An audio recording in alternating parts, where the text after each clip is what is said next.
दोस्तों, आज मैं आपको बताऊंगा एक की रीजन क्यों कुछ ही लोग बहुत अमीर बन पाते हैं और क्यों ज्यादातर लोग गरीब या फिर मिडिल क्लास रह जाते हैं। रॉबर्ट नाम का एक लड़का था जिसके 2 बाप थे।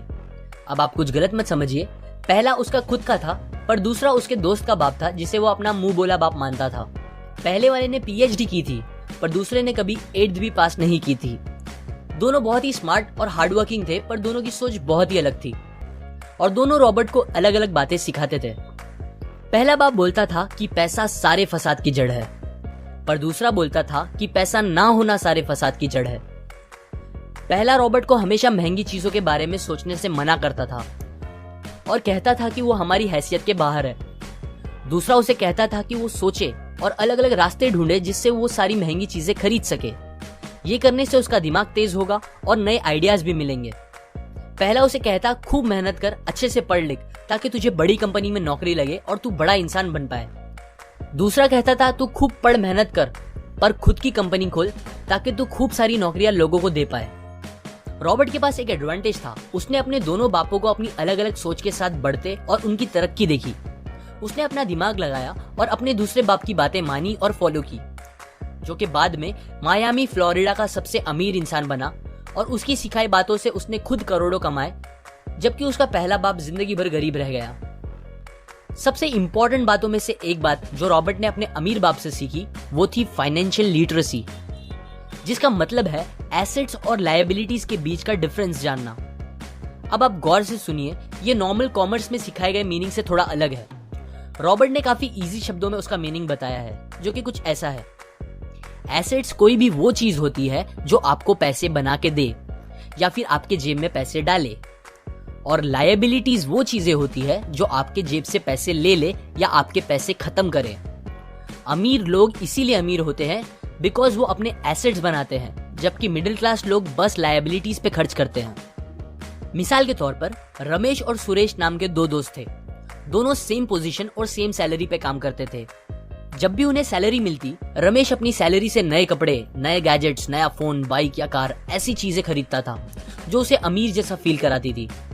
पर वो ये नहीं समझता था कि ये सारी चीजें लायबिलिटीज है जो उसके पैसे उससे ले रही है, ना कि बस जब वो उन्हें खरीदता है तब, बल्कि आगे भी मेंटेनेंस वगैरह के लिए, जिसकी वैल्यू वक्त के साथ कम हो जाएगी और ना ही वो उससे आगे कुछ पैसों का प्रॉफिट देगी। बट सुरेश ऐसा नहीं था।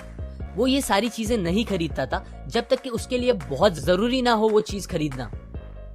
वो पैसे जमा करता था और एसेट्स पे खर्च करता था, जैसे कि स्टॉक्स, बॉन्ड्स, रियल एस्टेट, अपनी खुद की स्किल्स बढ़ाने के लिए या कुछ सीखने के लिए जो उसे आगे और पैसे बना के दे।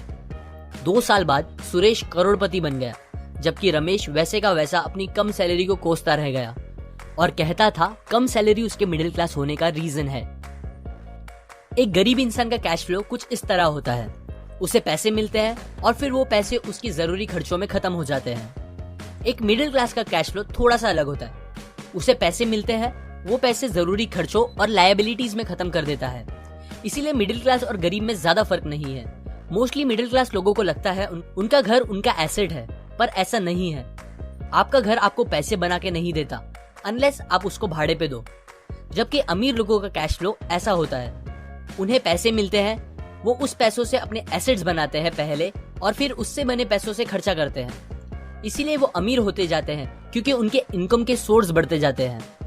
अगर आपको अमीर बनना है तो ये बात याद रखिए अच्छे से। इस बात से फर्क नहीं पड़ता कि आप कितना कमा रहे हैं, बल्कि आप उन पैसों को कैसे और कहां खर्च कर रहे हैं, ये इंपॉर्टेंट है। आपको कंज्यूमर की सोच से बाहर आकर इन्वेस्टर की सोच अपनानी पड़ेगी। लोग कंप्लेन करते हैं उनकी खराब कंडीशन का रीजन उनकी कम सैलरी है और सैलरी बढ़ेगी तो वो आराम से रहेंगे, पर प्रॉब्लम ये है कि इनकम बढ़ने के बाद लोगों के खर्चे ज्यादा बढ़ जाते हैं, क्योंकि ज्यादा पैसे ज्यादा अच्छी चीजें खरीदने पे मजबूर करता है, जैसे कि एक बेहतर फोन, कार, घर, जो कि सब फिर से बस लायबिलिटीज है जो आपको कभी अमीर बनने नहीं देगी।